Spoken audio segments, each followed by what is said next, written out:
Hello guys, this is Wale Farron. I'm a tech entrepreneur. Welcome to another episode of TechRoundUp, your weekly opinion, views and analysis of the top tech events happening around the world with a focus on Nigeria.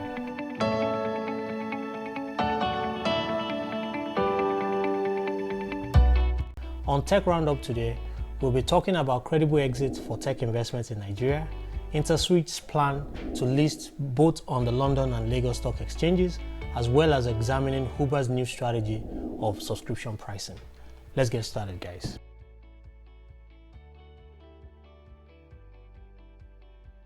According to a recent PwC Capital Market article, unicorns valued at more than $1 billion pre-IPO continue to go public before being profitable.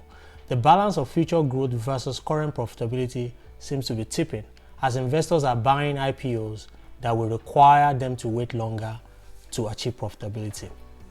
More than half of all recent US technology IPOs recorded negative net income and negative EBITDA.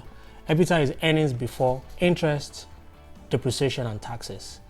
Financial analysts use this as a measure of the state of health of a company.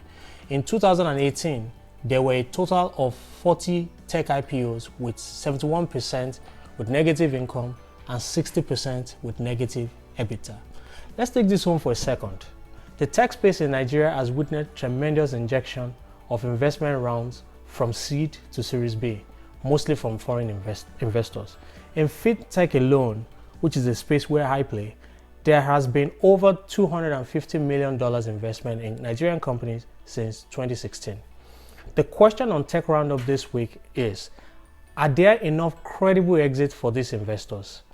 Unlike the US, tech IPOs are not common in Nigeria. In fact, just one major tech IPO in the last 5 years, and it's by a company with operations in Nigeria, registered in Germany, and now listed on the New York Stock Exchange.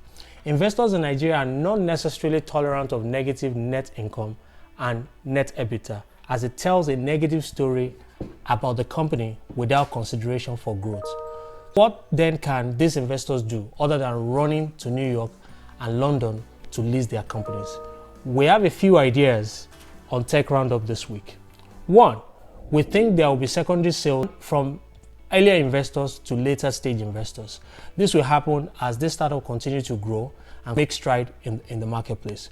We also think there will be strategic acquisition by more established players in the market acquiring startups. For example, a major financial services company acquiring new fintechs.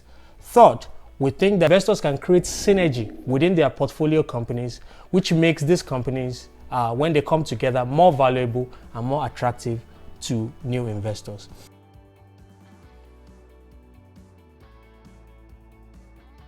In a related news article, Bloomberg reports that Interswitch has hired advisors to resurrect plans for a stock market listing in London and Lagos later this year. The IPO would value the financial technology company at between $1.3 billion and $1.5 billion. At TechRoundUp, we recognize this as reward for moving fast and unrelenting execution, and we wish folks at Interswitch the best as they navigate this IPO.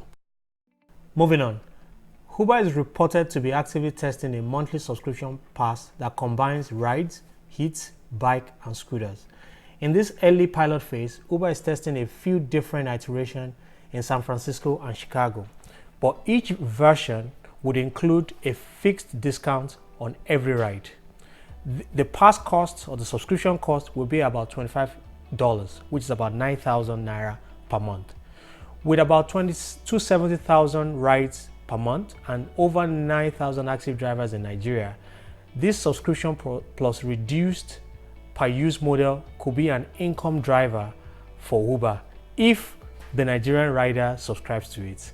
The subscription is not shared, so even if Uber decides to marginally decrease the percentage of its share per ride, this could still be a good revenue driver for Uber.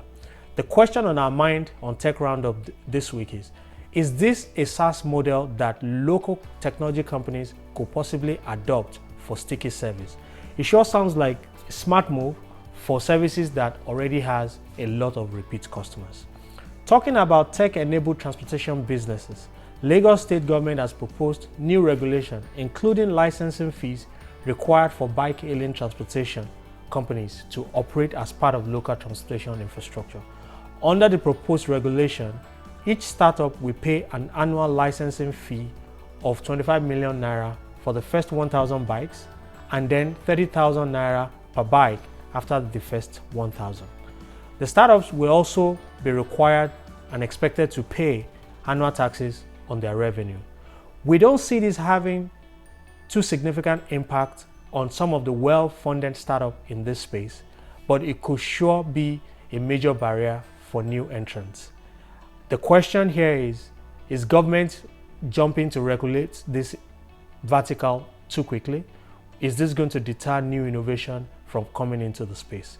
It will also be interesting to see how other state governments react to this, with all striving to generate internal revenue for their different states. We would like to hear your comments and feedback, so please connect with me on LinkedIn at Wale Farong or subscribe to the Tech Roundup YouTube channel. Have a great weekend, guys, and see you again next week. Au revoir.